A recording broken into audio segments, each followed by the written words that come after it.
5 Key Strategies to Prepare for Lean Six Sigma Black Belt Certification.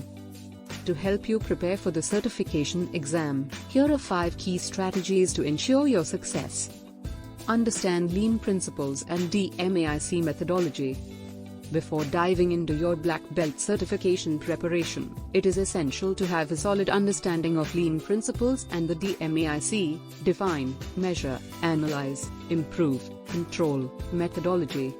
These are the foundation of Lean Six Sigma and will be essential for your success in the certification exam.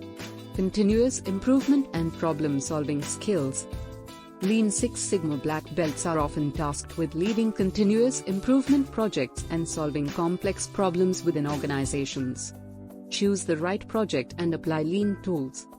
Selecting the right project is critical for your black belt certification success. Choose a project that aligns with industry standards and focuses on improving operational efficiency. Develop Lean leadership skills. In addition to technical knowledge, Lean Six Sigma black belts must also possess strong leadership skills. Focus on developing your abilities to lead teams, communicate effectively, and drive change within your organization.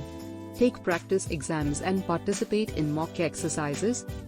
As the saying goes, practice makes perfect. Take advantage of practice exams and participate in mock exercises to test your knowledge and readiness for the black belt certification exam. Conclusion. In conclusion, 7 key strategies, you will be well equipped to tackle the Lean Six Sigma black belt certification exam with confidence. Remember to stay focused, dedicated, and committed to your professional development and career advancement.